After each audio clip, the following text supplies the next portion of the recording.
The real estate agent's email arrived at 3 o'clock a.m. Mrs. Thompson, there seems to be some confusion.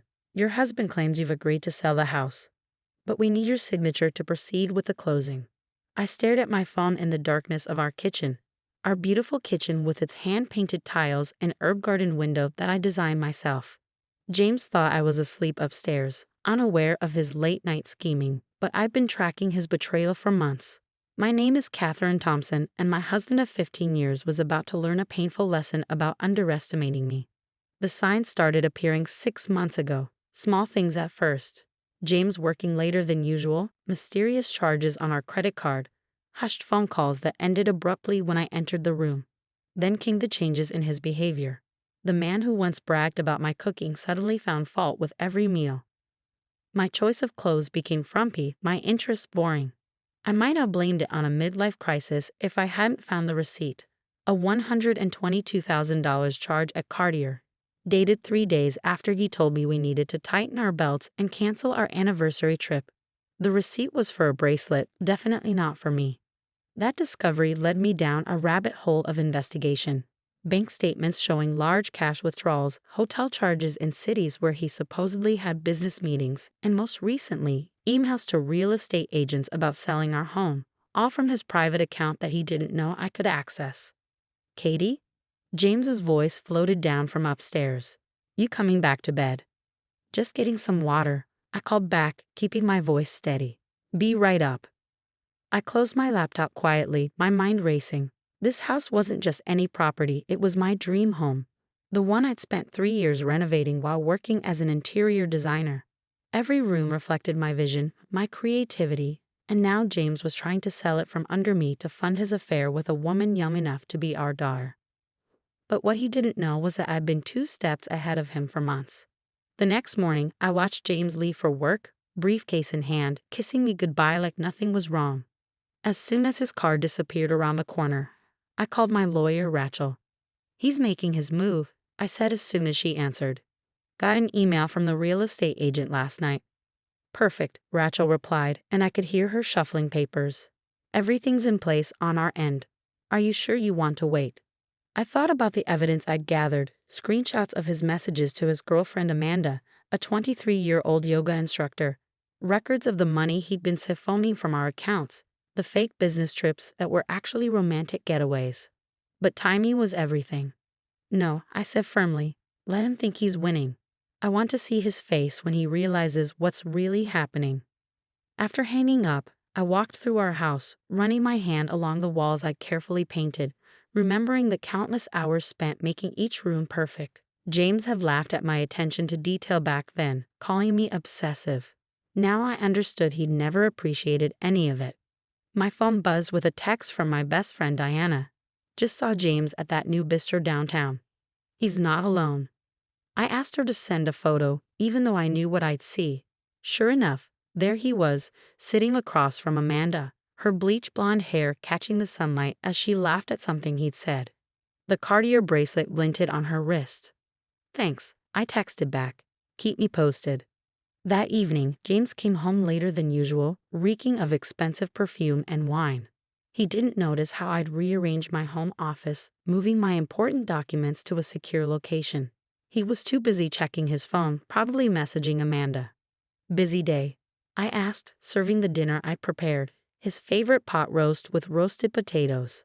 Yeah, big client meeting, he muttered, barely looking up. Listen, Katie, we need to talk about the house. I kept my expression neutral, waiting.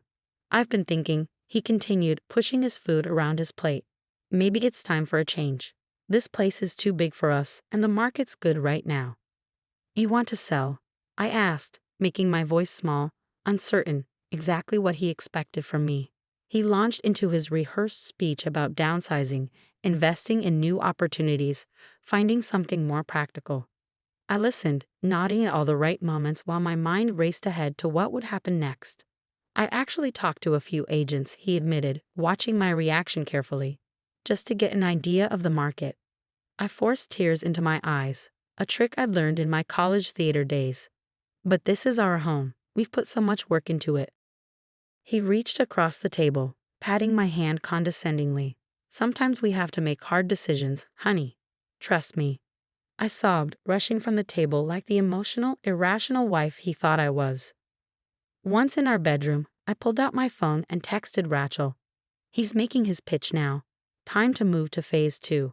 The next week passed in a blur of activity, all carefully hidden from James. While he thought I was at my design clients' homes, I was actually meeting with financial advisors, documenting his betrayal, and setting up my own security net. Diana kept me updated on James's movements, lunch dates with Amanda, visits to high-end jewelry stores, a suspicious appointment at a luxury car dealership. He was spending money like water, probably promising Amanda the world. Then came the email I'd been waiting for. James had found a buyer for our house. A cash offer well above market value. He forwarded me the details with a note. "This is a great opportunity, honey. We need to move fast." I showed the email to Rachel, who smiled grimly. He really thinks he'll just sign everything over without checking the details. He's never thought I was capable of understanding complex financial matters. I replied, thinking of all the times he dismissed my questions about our investments. That's about to change. That night, James was particularly attentive, bringing home my favorite wine and suggesting we eat on the patio. I knew what was coming: the hard sell, the manipulation, the carefully crafted arguments designed to make me agree to sell our home. "The buyers need an answer by Friday," he said, refilling my wine glass. "They're offering cash, Katie. We'd be foolish to pass this up." I took a sip of wine, studying his face in the fading light. The face I'd woken up to for 15 years now looked different to me, harder, colder, with lies etched into every smile. "You're right," I said softly. "We would be foolish." His eyes lit up with triumph, not noticing the steel beneath my words. "I'll have the papers drawn up tomorrow. We just need your signature and—" "No," I cut him off, my voice firm. "We would be foolish to pass up this opportunity to expose exactly what you've been doing." The color drained from his face. "What are you talking about?" I pulled out my phone, pulling up the folder of evidence I'd labeled James's secret life. "Should we start with the Cartier bracelet you bought Amanda? Or maybe the hotel receipts? Oh, I know. Let's talk about the money you've been moving to your private account, thinking I wouldn't notice." He stood up so quickly his chair toppled backward. "You've been spying on me?" "No, James, I've been protecting myself. Did you really think I'd just stand by while you sold our home to fund your midlife crisis?" The next few hours were chaos. James alternated between rage and pleading, threats and promises, but I stood firm, knowing I held all the cards. When he finally stormed out at midnight, slamming the door behind him, I sent one final text to Rachel. "He knows. Time for the endgame." The next morning, I woke up to 37 missed calls from James and a string of increasingly desperate texts. "You're making a huge mistake. We can talk about this. Don't do anything stupid, Katie. The buyers won't wait forever." I smiled, making my morning coffee in the kitchen I'd fought so hard to design. James had always underestimated me, treating me like a decorative housewife whose only skill was making things look pretty. He'd forgotten that successful interior design required more than just an eye for color. It required business acumen, attention to detail, and most importantly, the ability to read people. My phone rang again. James's number. This time I answered. "The buyer pulled out," he said without preamble. "Thanks to your little tantrum, we just lost the best offer we'll ever get." "No, James," I replied calmly. "You lost the best thing you ever had. The house was just the last straw." He started to respond, but I cut him off. "Check your email." I listened to his sharp intake of breath as he opened the message from my lawyer, the one detailing every transaction he'd made with our joint funds over the past year, every hotel booking, every gift to Amanda, and most importantly, the legal documentation showing that I'd secured an injunction preventing any sale of our house without explicit court approval. "You can't do this," he sputtered. "I already have. Oh, and James, Amanda called me this morning." The silence on the other end was deafening. "She was quite surprised to learn you're still married.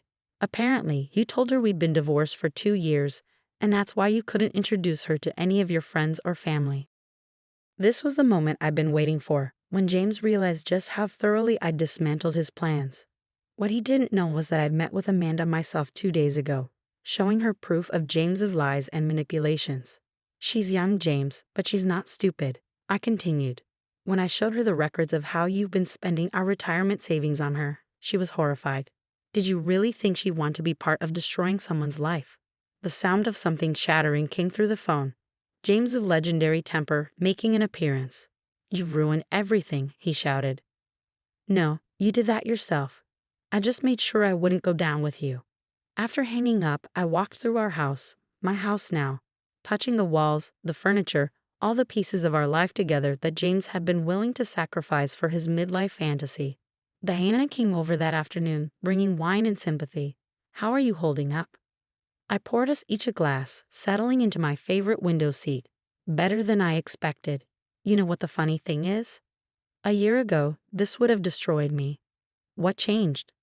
I thought about it, remembering the moment I found that Cartier receipt. I realized I was worth more than what James thought of me. The moment I stopped trying to save our marriage and started protecting myself, everything became clear. My phone buzzed, an email from Rachel with an update on the divorce proceedings. James' attempts to hide assets had backfired spectacularly, triggering a forensic audit of all his accounts. The judge was not amused by his financial manipulations. Miss Thompson, Rachel wrote, given the evidence of financial misconduct, we're in a strong position to secure not just the house, but a significant portion of all marital assets. Would you like to proceed? I typed back a simple yes. The next few weeks were a whirlwind of legal proceedings and revelations. James's carefully constructed world unraveled piece by piece. His company launched an investigation into his expense accounts, finding years of questionable charges. Amanda, hurt and angry at his deception, provided her own evidence of his lies. Through it all, I maintained my design business, even landing a major contract to renovate a historic hotel. The client had specifically requested me after seeing our house featured in a design magazine, the same house James had tried to sell behind my back. One evening, as I reviewed renovation plans in my home office, the doorbell rang. It was James, looking disheveled and defeated. Can we talk? He asked, his voice rough. I let him in, noticing how he took in the changes I'd made to the house. The new art on the walls, the rearranged furniture, all traces of his presence erased. I messed up, Katie, he said, sinking into a chair. Amanda's gone. The company suspended me pending their investigation, and my lawyer says I'll be lucky if I don't face criminal charges for the financial stuff. What did you expect, James? That you could steal our future and I just accept it? He ran his hands through his graying hair. I don't know what I thought, that I deserved more. That you'd be lost without me. I laughed, genuinely amused. That was always your problem. You saw me as an accessory to your life, not a partner. You never understood that I was building my own success while you were busy destroying yours. The final divorce settlement came through 3 months later. I kept the house, my business, and most of our assets. James's financial misconduct had cost him dearly, both in the settlement and in his career. Amanda, to her credit, had turned her life around. She'd returned the bracelet and other gifts, using the money to start her own yoga studio. She even hired me to design the space. I'm sorry, she'd said during our first design meeting. I never meant to hurt anyone. I really thought you were divorced. We both learned some hard lessons, I replied. The important thing is what we do afterward. A year after that night in the kitchen when I'd received the real estate agent's email, I stood in my garden hosting a celebration. My design business had expanded, adding 3 new designers and a commercial division. The historic hotel renovation had won awards, leading to more high-profile projects. Diana raised her glass in a toast to new beginnings. As my friends and colleagues cheered, I looked around at the home I'd fought to keep, the business I'd built, and the life I'd reclaimed. My phone buzzed, a text from James's sister. He's living in a small apartment now, working an entry-level job. Keep saying he should have appreciated what he had. I didn't respond. James' regrets weren't my concern anymore, and instead, I turned to my guests, raising my own glass. To knowing your worth, I said, and never letting anyone make you forget it. Later that night, after everyone had left, I sat in my garden, listening to the fountain I'd installed where James's prize grill used to be. The stars were bright above, the air fragrant with jasmine I'd planted last spring. My phone lit up with an email, another client requesting a consultation. Life moved forward, bringing new opportunities, new challenges, new chances to prove what I was capable of. James had thought selling our house would fund his new life, Instead, his betrayal had freed me to create something better than I'd ever imagined. Sometimes losing what you thought you needed makes room for everything you deserve. I touched the warm stones of the house, my house, feeling the strength of its foundation beneath my fingers. Like me, it had weathered storms and emerged stronger. Every room told a story now, not of what was lost, but of what was gained when I finally stood up for myself. The next morning, I had 3 client meetings, 2 project reviews, and a consultation with a potential investor interested in expanding my business nationally. James' attempts to diminish me had only proven how much I could accomplish on my own. As I got ready for my day, I caught my reflection in the mirror, a woman who had turned betrayal into triumph, pain into power.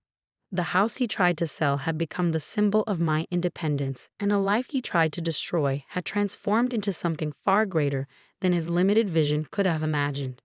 After all, the best revenge isn't just success. It's succeeding in ways your betrayer never thought possible.